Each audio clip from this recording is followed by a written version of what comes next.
ஹே everyone, spark reactions. இன்னைக்கு இந்த வீடியோவை நான் போடலாமா வேணாமா? இன்னைக்கு மட்டும் இல்ல. ஒரு 2, 3 நாளாவே ஆகஸ்ட் 9th ஒரு இன்சிடென்ட், ஒரு சம்பவம் ஒரு கொல்கத்தால நடந்ததுன்னு பார்த்தேன். அப்ப இருந்தே போடலாமா வேணாமான்னு ஒரு மைண்ட் திங்கிங்லயே இருந்துச்சு. சரி, இதுக்கு மேல நம்ம போடாம தான் தப்பா சொல்லி போட்டா இந்த வீடியோ நான் பண்ணலான்னு இருக்கேன். ஆக்சுவலா இந்த வீடியோ பார்க்குற ஒரு 10 பேர், 15 பேத்துக்கு நான் சொல்ற ஒரு சின்ன கருத்தும், ஒரு சின்ன கன்டென்ட்டும் போய் சேர்ந்தாலே நான் ஹாப்பி. அதனால தான் சரி இந்த வீடியோ பண்ணலாம் அப்படின்னு சொல்லி யோசிச்சேன். இந்த வீடியோவ நீங்க பார்க்க ஸ்டார்ட் பண்ணியிருக்கீங்கன்னா, கண்டிப்பா ஃபுல்லா பாருங்க. நான் என்னன்னு சொல்றேன். ஒரு இன்சிடென்ட் நடந்திருக்கு. அந்த இன்சிடென்ட் பத்தி இப்பவும் கொல்கத்தால ஒரு புரொட்டஸ்டும் சரி, ஒரு கலவரமும் சரி ஸ்டூடண்ட்ஸ் நடத்திட்டு இருக்காங்க. நான் அப்படிப்பட்ட ஒரு விஷயம் தான் நடந்திருக்கு.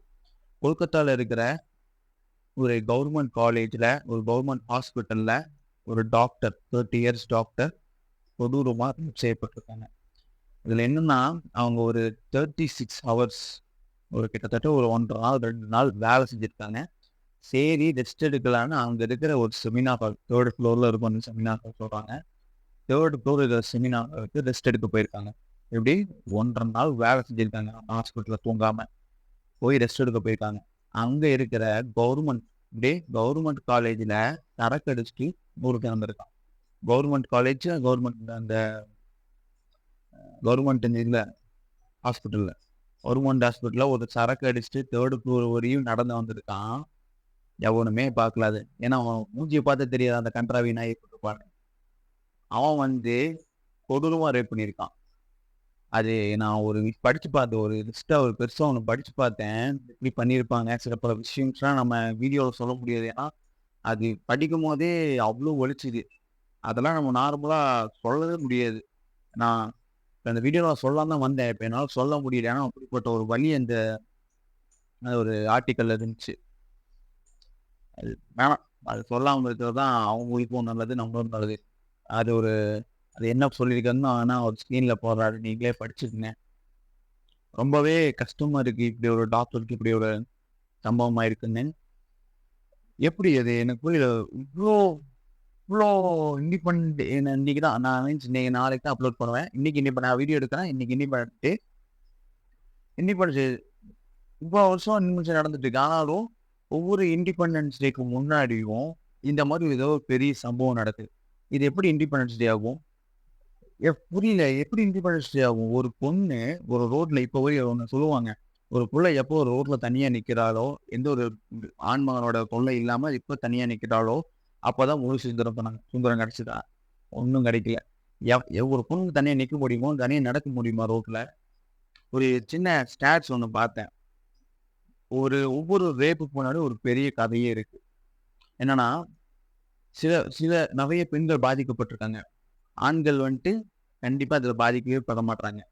அவ்வளோதான் கவர்மெண்ட். நம்ம கவர்மெண்ட் அவ்வளோதான். பெருசா கொண்டு போறதில்ல. நார்மலா மேட்டர முடிச்சிருதுங்க. பெண்கள் தான் அசிங்கப்படப்படுறாங்க இதனால. ஆனா அவங்க தான் நல்லா போல்டா இருக்கணும். இப்ப என்னன்னு ஒரு சில ஸ்டாட்ஸ் பார்த்தீங்கன்னா, ஒவ்வொரு ரேப்புக்கு பின்னாடியும் எப்படி சொல்றாங்கன்னா, ஒவ்வொரு அந்த பெண்கள் தான் காரணம்னு அடிப்படையா வைக்கிறாங்க. எப்படின்னா, உன் ட்ரெஸ் சரியா இல்ல. ஒரு காரணம். இதான் பெரிய காரணம். ஏன் ரேப் பண்ணப்பட்டாங்க அப்படின்னு கேட்டீங்கன்னா, உன் ட்ரெஸ் சரியில்ல. கேர்ல்ஸ் போடுற ட்ரெஸ் சரியில்லையா? சரி அது ஓகே. ஸ்ட்ரேஞ்சர்ஸ் கூட பழகக்கூடாது. அது ஒரு குற்றச்சாட்டு. ட்ரிங்க் பண்ணியிருப்பாங்க. ஒரு பொண்ணு ரேப் பண்ணப்பட்டிருக்கே, அவன் பையன் மேல சொல்றதில்ல. ஒரு பொண்ணு ரேப் பண்ணப்பட்டா, அவ சேர்க்கை சரியில்ல. ட்ரிங்க்ஸ் பண்ணப்பட்டிருப்பாங்க. ஸ்ட்ரேஞ்சர்ஸ் கூட பேசுறாங்க. இங்க போறாங்க. நைட் டைம் வராங்க. ட்ரெஸ் போட்டனால தான் ரேப் பண்றதுக்கே தூண்டல்படுதுன்னு. எப்படி இதெல்லாம் எனக்கு எனக்கு இது ரொம்பவே கஷ்டமா இருந்துச்சு. எனக்கு எனக்கு இந்த இத பார்க்கும்போது. ஏன்னா அவ்ளோ வேர்ட்ஸு அவங்க எப்படி ரேப் செய்யப்பட்டிருப்பாங்கன்னு ஒவ்வொரு டீட்டெயிலா போட்டிருந்தாங்க. எனக்கு அது ரொம்ப வலிச்சுது. அதனால ஒரு வீடியோ மேக் பண்ணி அது என்னன்னு சொல்லலாம்.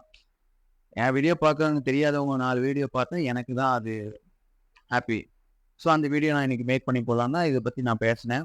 Let's pray for her and her family. வேற நம்மளால என்ன பண்ண முடியும்னு தெரியல. ப்ரொடெஸ்ட் பண்ணாலும் அந்த கவர்மெண்ட் இப்படி தான் இருக்க போகுது. நம்ம என்ன பண்ணன்னு தெரியல. நான் உண்மையா சொல்றேன். டாக்டர்ஸ் ஏன் காடுக்கு ஈக்குவல் சொல்றாங்கன்னா, எங்க அப்பாவுக்கு ஒரு சீரியஸ் கண்டிஷன்ல இருந்தாரு அப்போ. அப்ப பார்த்தீங்கன்னா, ஒரு டாக்டர் இருந்தாங்க. அவங்க வந்து பார்த்துட்டு இருந்தாங்க. ஒரு 11:00 வரையும் பார்த்துட்டு இருந்தாங்க. நானும் கூட தான் இருந்தேன். 11:00 பார்த்துட்டு இருந்தாங்க. நான் நினைச்சேன் அவங்க போனதுக்கப்புறம் நைட் ஷிஃப்ட் ஒருத்தர் வருவாங்க. இவங்க நைட் ஷிஃப்ட்டு அப்படி தான் நினச்சிட்டு இருந்தேன். மீன்ஸ் அந்த மார்னிங் ஷிஃப்ட்டு அடுத்த நாள் லேட்டா தான் வருவாங்கன்னு நினச்சிட்டு இருந்தா, காலையில நான் எந்திரிக்கும்போது 7 மணிக்கு அவங்க இருக்காங்க. நைட்டு போனது 11 மணிக்கு. 7 மணிக்கு இருக்காங்க. பார்த்துக்கங்க. ஃபுல் அண்ட் ஃபுல் ருட்டீனா ஒர்க். டாக்டர்ஸ பொறுத்தவரையும் இப்படிதான். நான் ஃபர்ஸ்ட் டைம் அந்த கண்கூடா பார்த்த ஒரு டாக்டர் ஒரு 4 மணி நேரம் நான் விசாரிச்சு பார்க்கும்போது சொன்னாங்க, ஒரு 3 to 4 ஹவர்ஸா தூங்குவாங்களாமா. அவங்க வந்து ஒரு டாக்டர்னா, ஒரு வெல் செட்டில்டு டாக்டர் அந்த மாரிலாம் இல்ல. அவங்க படிச்சுட்டே இந்த மாரி சேவைகள் பண்ற ஒரு டாக்டர். ஒரு கவர்மெண்ட் ஹாஸ்பிட்டல்ல ஒருத்தங்க வேலை செய்றாங்கன்னா, அவங்க எவ்வளோ வலி அனுபவிச்சுட்டு வேலை செய்வாங்கன்னு எனக்கு தெரியும். ஏன்னா நான் பார்த்துருக்கேன். நெறைய டாக்டர்ஸ பார்த்துருக்கேன். டாக்டர்ஸ் ஏன் ஈக்குவல் டூ காட் சொல்றாங்கன்னா, இதுதான் காரணம். ஏன்னா அவங்க தான் ஒரு டிசிஷன் எடுக்குறாங்க. உயிர காப்பாத்தலாமா? வேணாமா? வேணாமா மீன்ஸ் முடியுமா? முடியாதா? அந்த மாரி அவங்க வந்து ஒரு டிசிஷன் எடுக்குறாங்க. ஸோ, இந்த மாரி இந்த டாக்டர் அவங்களுக்கு ஒரு 30 வயசு இருக்கும். இப்படி ஆயிருக்கு. இதுக்கு மேல இன்னும் இப்ப நான் பேசிட்டு இருக்க நேரத்துல கூடயும் ரேட் நடந்துட்டு இருக்கு. அதான் ஸ்டாட் சொல்லுது. ஒரு மணி நேரத்துக்கு ஒரு 2 பேர், 3 பேர் ரேட் செய்யப்பட்டுருக்காங்க இந்தியாவுல. என்ன நடக்குதுன்னு புரியல. இதுக்கு நம்ம ஒண்ணும் செய்ய முடியாது. இந்த கவர்மெண்ட் ஒரு பெரிய, பெரிய தீர்ப்பா இது கொண்டு வந்தா மட்டும் தான் இது தீர்வடையும்னு நெனைக்கிறேன். ஓகே. இந்த வீடியோ உங்களுக்கு புடிச்சிருந்தா கண்டிப்பா நான் பேசுனது உங்களுக்கு ஹெல்ப்ஃபுல்லாவோ, இல்ல நான் ஓகேவா பேசுனேன்னா கண்டிப்பா கமெண்ட் பண்ணுங்க. அ மனசுல இருக்கிறத அப்படியே ஏதோ ஓப்பன் பண்ணி கேமரா ஆன் பண்ணி பேச ஆரம்பிச்சுட்டேன். கமெண்ட் பண்ணுங்க. நான் பேசுன இந்த இந்த இவ்வளோ தூரம் வீடியோ பார்த்துருக்கீங்களான்னு தெரியல. இந்த வீடியோ பார்த்துருந்தீங்கன்னா கண்டிப்பா கமெண்ட் பண்ணுங்க. நெக்ஸ்ட் வீடியோல பார்க்கலாம். மறக்காம சப்ஸ்கிரைப் பண்ணிடுங்க. பாய்.